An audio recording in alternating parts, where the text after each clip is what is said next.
আজ Mirza Abbas Singapore general হাসপাতালে মৃত্যুবরণ করেছেন। ওনার লাশ নিখোঁজ করে বিএনপি সরকার। সিঙ্গাপুরের গুরুতর অসুস্থ মির্জা আব্বাস, পরিবার জানিয়েছে সিঙ্গাপুর জেনারেল হাসপাতালে। দর্শক দেখতে পাচ্ছেন মির্জা আব্বাসের মৃতদেহ সিঙ্গাপুর বিমান এবং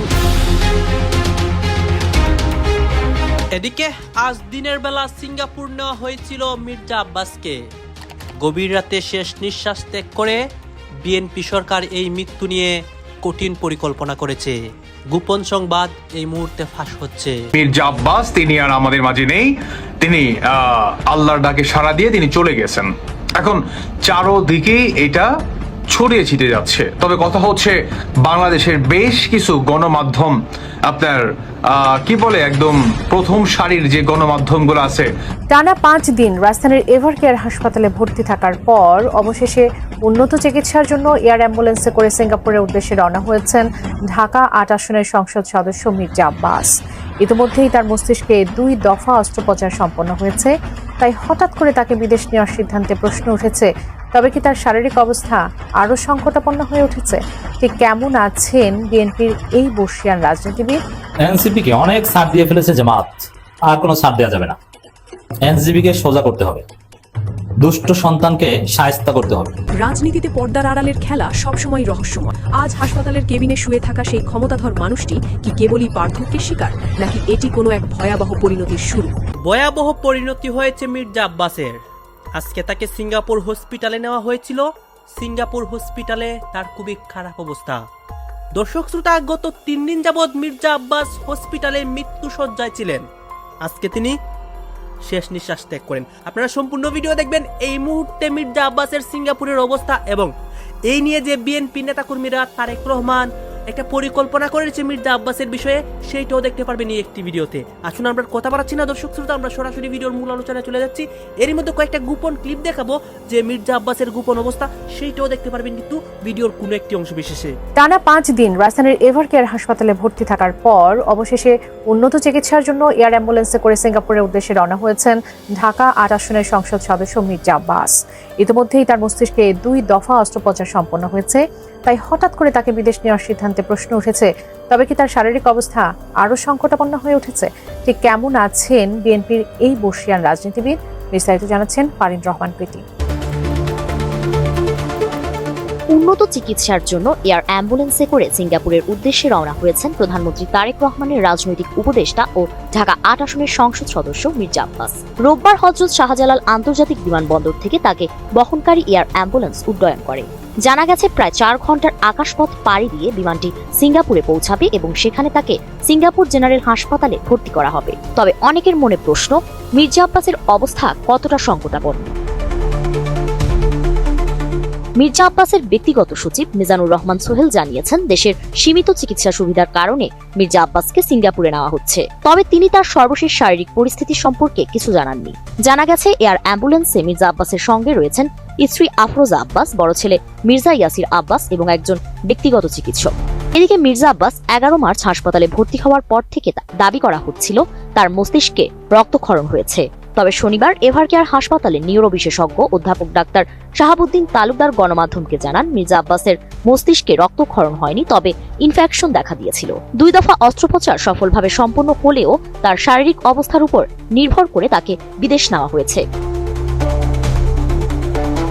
প্রসঙ্গত, মির্জা আব্বাস গত বুধবার ইফতারের সময় হঠাৎ অসুস্থ হয়ে জ্ঞান হারালে সঙ্গে সঙ্গে তাকে বসুন্ধরার এভারকেয়ার হাসপাতালে ভর্তি করা হয়।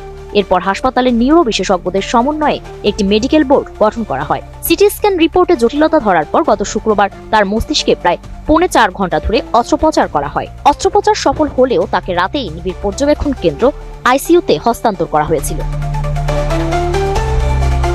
দ্বিতীয় দফা অস্ত্রোপচারের পরই তাকে এয়ার অ্যাম্বুলেন্সে বিদেশে নেওয়ার সিদ্ধান্ত নেওয়া হয়। বিএনপির মিডিয়া সেল সূত্রে জানা গেছে, মির্জা আব্বাসের সিটি স্ক্যান রিপোর্ট সন্তোষজনক ছিল। তবে তাকে বর্তমানে যে বিশেষায়িত সাপোর্ট ও নিবিড় পর্যবেক্ষণে রাখা প্রয়োজন তার পর্যাপ্ত সুবিধা দেশে নেই। এ কারণে উন্নত চিকিৎসার জন্য তাকে দ্রুত বিদেশে পাঠানোর প্রস্তুতি নেওয়া হয়েছে। চিকিৎসকরা আশা করছেন, সিঙ্গাপুরে উন্নত চিকিৎসা নিলে তিনি দ্রুত স্বাভাবিক জীবনযাত্রায় ফিরে আসতে পারবেন। পরিবারের সদস্যরা জানিয়েছেন, সিঙ্গাপুরে ভর্তি হওয়ার পর নিয়মিতভাবে চিকিৎসা ও পুনর্বাসন প্রক্রিয়া চলবে। মির্জা আব্বাস তিনি আর আমাদের মাঝে নেই, তিনি আল্লাহর ডাকে সাড়া দিয়ে তিনি চলে গেছেন। এখন চারোদিকেই এটা ছড়িয়ে ছিটে যাচ্ছে। তবে কথা হচ্ছে বাংলাদেশের বেশ কিছু গণমাধ্যম আপনার কি বলে একদম প্রথম সারির যে গণমাধ্যমগুলো আছে তারাও এগুলা প্রকাশ করছে যে মির্জা আব্বাস উনি আর আমাদের মাঝে নেই। বাস্তবতা কি? তিনি কি আসলেই আল্লাহর ডাকে সাড়া দিয়ে চলে গেছেন আমাদের ছেড়ে, নাকি তিনি এখন পর্যন্ত জীবিত আছে? বা তিনি চলে গেলেই বা তাকে সিঙ্গাপুর কেন নিয়ে যাচ্ছে, যেহেতু উনি মারা গেছেন? আপনারা সংবাদ মাধ্যমে শুনলেন, বাংলাদেশের মিডিয়াগুলা প্রকাশ করছে বা দাবি জানাচ্ছে বিএনপির ভেরিফাইড ফেসবুক থেকে নাকি এগুলা প্রকাশ করা হচ্ছে। অন্তত আমি তদন্ত করে বা ঘাটাঘাটি করে এই ধরনের কোনো কিছু পাইনি। তবে কথা হচ্ছে বাংলাদেশের গণমাধ্যমগুলো এগুলা প্রকাশ করছে। কিছু মানুষের আকার ইঙ্গিত যাচ্ছে যে হয়তোবা মির্জা আব্বাস উনি আর আমাদের মাঝে নেই। আচ্ছা, তিনি এভার কেয়ার হসপিটালে আছেন। অনেক আগে 2 দিন আগে শুনেছি ওনার মাথায় নাকি অস্ত্রোপচার করা হবে। আবার শুনলাম ওনাকে নাকি গতকালকে সিঙ্গাপুর নিয়ে গেল। আবার শুনলাম এটা, আবার শুনলাম সেটা। আপনাদের হয়তো অনেকের মনে নাই, দর্শক বন্ধুরা ভিডিওটি খুবই গুরুত্বপূর্ণ, একটু মনোযোগ সহকারে শুনবেন। হয়তো আপনাদের অনেকের মনে নেই যে আমাদের বাংলাদেশের সাবেক প্রধানমন্ত্রী খালেদা জিয়া, ওনার সময়কালীন কিন্তু ঠিক এই ধরনের ঘটনা কিন্তু ঘটেছে। কাজেই আমরা খুব পরিচিত কিন্তু এই যে আপনার সিঙ্গাপুর নিয়ে গেল, সিঙ্গাপুর আইলো বা গেল না, আপনার কি বলে যান্ত্রিক ত্রুটি দেখা দিছে, আপনার বিমান আপনার অ্যাম্বুলেন্সে কি বলে সমস্যা হয়েছে, তাই না? এই ধরনের অনেক বার্তা কিন্তু আমরা দেখেছি। মির্জা আব্বাসের বালাই কি আসলে সেগুলাই ঘটছে নাকি? ঢাকা ৮ আসন নিয়ে এত প্রতিযোগিতা নাসির উদ্দিন পাটোয়ারির জামাত শিবিরদের, কোনোভাবে যাতে জামাত শিবিরের আপনার হাতে ঢাকার ৮ আসন চলে না যায়, কোনোভাবে এই ধরনের আসলে পায়তারা বা লক্ষ্য বা উদ্দেশ্য কি বিএনপির হাইকমান্ডের আছে? কিংবা মির্জা আব্বাস উনি যদি মারা গিয়েই থাকেন, ধরেন বিএনপির হাই কমান্ড থেকে যতক্ষণ না পর্যন্ত একটা বোর্ড মিটিং না বসবে যে মির্জা আব্বাস ভাই যেহেতু আর নেই, ওনার এগেনস্টে আমরা শক্ত একজন প্রতিনিধি সেখানে দাঁড় করাবো আমাদের দলীয় থেকে, সেই মানুষটা কে হতে পারে, সেই যোগ্য প্রার্থীটা অ্যাকচুয়ালি কে হতে পারে, কাকে আমরা সেখানে অবস্থান করতে পারি, বা কে আমাদের সেই শক্তিটা ধরে রাখবে, জামাতের লাগাম টেনে ধরবে কে? এই ধরনেরও কি প্ল্যান প্রোগ্রাম হয়তো বা আল্লাহু আলাম হতেও পারে, জানি না। তবে কথা হচ্ছে আমি কিন্তু বলছি না যে মির্জা আব্বাস ভাই মারা গেছে, কারণ ভাই দিন শেষে আমি একজন মুসলমান মানুষ। অন্তত একটা মানুষের মৃত্যুর খবরটি আপনি প্রপার না জানলে সেটি না বলাই ভালো। কিন্তু বাংলাদেশের গণমাধ্যমগুলো তো এগুলা প্রকাশ করছে। আমি কিন্তু বলছি না, বাংলাদেশের গণমাধ্যম এগুলা প্রকাশ করছে, বাংলাদেশের মানুষ বর্তমান এগুলা প্রকাশ করছে, বা তারা আসলে এক প্রকার প্রশ্ন করছে যে, এটা আমারও মনের প্রশ্ন, বেগম খালেদা জিয়া যখন বলেছে উনি বেঁচে আছে, উনি ভালো আছে, এটা আছে সেটা আছে, অথচ আমরা কিন্তু একের পর এক অনেক বার্তায় কিন্তু দেখেছি যে উনি অনেক আগেই মারা গিয়েছে, যাতে জনাব তারেক রহমান উনি দেশে আসতে পারে, আগেরা বাগেরা ইত্যাদি ইত্যাদি এগুলা নিয়ে, তাই না? এখন বাংলাদেশের মানুষও সেম এই ধরনেরও প্রশ্ন করছে যে ঢাকার ৮ আসন নিয়ে এত প্রতিযোগিতা, এত আপনার সংবাদ মাধ্যমে একদম প্রথম সারির লাইনে হেডলাইনে ঢাকার ৮ আসন মির্জা আব্বাস নাসিরউদ্দিন পাটোয়ারিকে নিয়ে কথাবার্তা, কোনোভাবে ওই যেটা বলে গেলাম যে অন্য কেউ হাতে হ্যান্ড ওভার করবে, বিএনপি আপনার স্বস্তির একটা নিঃশ্বাস ফেলবে যে আমরা পেয়ে গিয়েছি মির্জা আব্বাসের একজন উত্তরসূরি, হয়তো আল্লাহু আলাম। তবে বিষয়গুলো যে একেবারে ইগনোর করার মতো তেমনও কিন্তু নয়, জানি না। তবে এটা বাস্তব যে বিএনপির হাই কমান্ড থেকে জনাব তারেক রহমান সাহেবের পক্ষ থেকে, প্রধানমন্ত্রীর পক্ষ থেকে এই খবরটি অন্তত কনফার্ম করা উচিত যে মির্জা আব্বাস সাহেব উনি কি আমাদের মাঝে এখনো আছেন নাকি চলে গিয়েছেন। যেহেতু বাংলাদেশের মানুষ, সাধারণ জনগণ, আমারও অবুঝ মনের প্রশ্ন, আপনার বেগম খালেদা জিয়ার মতো নাকি সেম কোন ফর্মুলায় মির্জা আব্বাসকে টেনে নিয়ে যাচ্ছে, আল্লাহু আলাম। অন্তত এই বিষয়টা কনফার্ম করা উচিত অন্তত। দর্শক বন্ধুরা, আপনারা কি মনে করছেন? হঠাৎ করে এই রাজনীতি এলোমেলো হয়ে গেছে। দর্শক, একটা অনিশ্চয়তার মুখে পড়েছে বাংলাদেশ। জাতীয় সংসদে অপ্রত্যাশিত ঘটনা ঘটে গেছে। বিএনপি যে একটা ফ্রড পার্টি, একটা প্রতারক পার্টি, তারা যে জনগণের ম্যান্ডেটের সাথে এবং জাতির সাথে বেইমানি করছে এবং করবে, এটা জাতীয় সংসদে স্পষ্ট হয়ে গেল। বিরোধী দলের মধ্যে কিছুটা হতাশা, যদিও এর মধ্যে দিয়ে বিএনপির রহস্য ফাঁস এবং বিএনপি নিজেরাই নিজেদের বিপদ ডেকে আনছে। দর্শক, রাজনীতি গৌরব অনিশ্চয়তার খেলা, ক্ষণে ক্ষণে রং বদলায়। রাজনীতি একটা তীব্র প্রতিযোগিতার খেলা, দর কষাকষির খেলা। কখনো পাল্লা এদিকে ভারী হয়, কখনো পাল্লা ওদিকে ভারী হয়। তা আজকের খবর মোটামুটি ভালো না। আপনারা জানেন যে সংসদের মুলতবি অধিবেশন অনুষ্ঠিত হয়েছে 15 তারিখ, আবার অনেকদিন পর অনুষ্ঠিত হবে। এখানে অনেক গুরুত্বপূর্ণ আলোচনা হয়েছে। ইউনূস আমলের বিএনপির মনমতো যেসব অধ্যাদেশ হয়েছিল সেগুলো রেটিফাই করার জন্য সংসদীয় কমিটির কাছে প্রেরণ করা হয়েছে। এর মানে পরবর্তীতে এটা ভোটে দেওয়া হবে এবং এটা পাস হবে। কিন্তু জুলাই সনদ সবচেয়ে গুরুত্বপূর্ণ, যেটা হাসিনার পতনের বৈধতা, যেটা ইউনূস সরকারের বৈধতা, যেটা নতুন বাংলাদেশের স্বপ্ন, সেই জুলাই সনদ বিএনপি কার্যকরভাবে আলোচনায় উঠতেই দেয়নি। এমনকি জামাত লেজ ধরে টেনে জোর জবরদস্তি করে কিছুটা আলোচনায় এনেছে এবং জনগণ অ্যাটলিস্ট আশ্বস্ত যে না, জামাত এনসিপি যেহেতু আছে একটা দফা হবে, তারা আদায় করতে পারবে। কিন্তু বিএনপির যে আচরণ, তারা মানে জুলাই সনদ কিচ্ছু না, জুলাই ওটা আবেগ। বিএনপির কাছে জনগণের সার্বভৌমত্বের কোনো মূল্য নেই, কারণ জনগণ ম্যান্ডেট দিয়েছে, গণভোট অনুষ্ঠিত হয়েছে, এটার নাকি কোনো বৈধতা নেই, সংবিধানে এটা নাই। বুঝতে পারছেন? আমরা এই জন্য আগেই বলেছিলাম যে জাতীয় নির্বাচনে আগে গণভোট হওয়া কেন প্রয়োজন ছিল। বিএনপির কাছে জনগণের ম্যান্ডেটের ভ্যালু নাই, সংসদের ম্যান্ডেটেরও ভ্যালু নেই।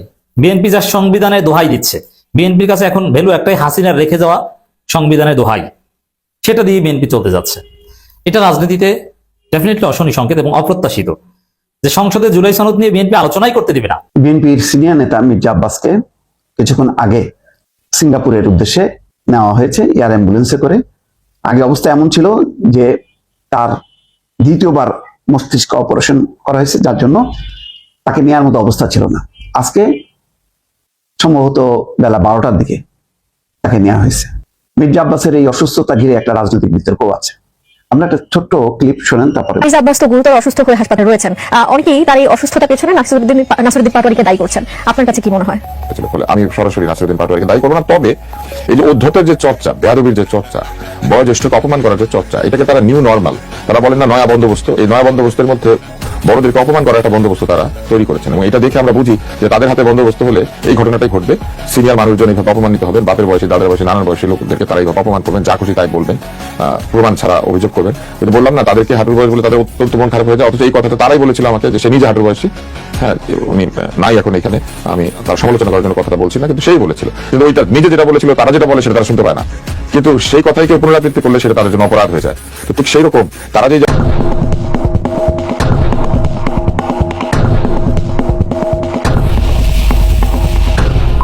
কথাটা কিন্তু আমি শুরুতেই বলেছিলাম যে মির্জা আব্বাস নানাভাবে আসলে দুর্ভাগ্যের শিকার। পুরো নির্বাচনের সময় এইভাবে আচরণবিধি লঙ্ঘন ক্রমাগতভাবে প্রায় প্রতিদিন তাকে লক্ষ্য করে যে আচরণ, কে জিতবে আমার কাছে কিচ্ছু আসে যায় না। আমি বারবার বলছি, মানে ভোট সুষ্ঠু হইতে হবে, সুষ্ঠু ভোটে যেই জিতবে সেই হচ্ছে জনগণকে প্রতিনিধিত্ব করবে, পার্লামেন্টে সে যাবে, এটা নিয়ে আমার কোনো আপত্তি নেই। এনসিপির আরো 6 জন নেতা পার্লামেন্টে গেছেন, কিচ্ছু আসা যায় না। বিএনপির অনেক বাঘা নেতা পরাজিত হয়েছেন, কিচ্ছু আসা যায় না। এই ভোটের জন্যই তো লড়াই। কিন্তু ভোটটা তার একটা রাজনৈতিক সুস্থতা থাকলো কিনা। এবার দেখলাম ভোট হলো ঠিকই, কিন্তু একটা অসুস্থতা তৈরি হলো। ঢাকা 8 নির্বাচনে প্রায় প্রতিদিন সোশ্যাল মিডিয়া সয়লাব হয়ে গেল এবং দেখা যাচ্ছে, খুব কষ্ট পেলাম যে নির্বাচন কমিশন কোনো পদক্ষেপ নেয়নি, বিএনপি কোনো বিবৃতি দেয়নি, প্রোটেস্ট করেনি, এনসিপিও কোনো পদক্ষেপ নেয়নি যে তার নেতাকে এইভাবে, এটা যে একটা খারাপ চর্চা, এই চর্চাটা ঠিক না, এইভাবে কোনো গাইডলাইনও দেয়নি।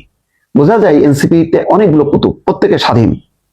এই নাসিরুদ্দিন পাটোয়ারি সহ একটা গ্রুপ যখন নাকি সরকারের বর্ষপূর্তি, ইউনূস সরকারের, তখন তারা চলে গেছিল ওই কক্সবাজারে। তখন বলছিল যে সমুদ্রের নাকি হাঁটাহাঁটি করলে অনেক চিন্তা, রাষ্ট্র নিয়ে, সমাজ নিয়ে অনেক নতুন নতুন চিন্তা মাথার মধ্যে আসে, সেই জন্য তারা গিয়েছিল। এরকম নানা রকম কথাবার্তা আমরা দেখলেন এখানে কি কথা হচ্ছে, অনেকে কিন্তু অনেক কথা বলতেছে, অনেকে আলোচনা করতেছে, অনেকে সমালোচনা করতেছে দেশের বিভিন্ন অবস্থা এবং পরিস্থিতি নিয়ে। বিশেষ করে এখানে আমরা দেখতে পাচ্ছি মির্জা আব্বাসের বর্তমান অবস্থা এবং তার যে একটা কঠিন পরিণতি হয়েছে এই বিষয় নিয়ে কথা হচ্ছে এবং তার বিষয়ে অনেক তথ্য উন্মোচন হয়েছে। গাইজ এই বিষয়গুলো দেখে এবং মির্জা আব্বাসকে নিয়ে আপনার মন্তব্য কি, আপনার গুরুত্বপূর্ণ মন্তব্যটা অবশ্যই আপনারা আমাদের কমেন্ট বক্সে লিখে যাবেন। আর হ্যাঁ, তখন আপনাদের আমরা যা কিছু দেখেছি সব কিছু আমরা সোশ্যাল মিডিয়া থেকে সংগ্রহ করেছি, এখানে আমাদের নিজস্ব কোনো মন্তব্য নেই বা আমাদের নিজস্ব কোনো সিদ্ধান্ত নেই। সর্বশেষ আপনাদের কাছে আমাদের রিকোয়েস্ট থাকবে, আপনারা আমাদের চ্যানেলে নতুন দর্শক হয়ে থাকলে চ্যানেলটি সাবস্ক্রাইব করবেন এবং পাশে থাকা বেল বাটনটি বাজাবেন যাতে করে নেক্সট ভিডিওটা সবার আগে আপনাদের কাছে পৌঁছে যায়। ধন্যবাদ।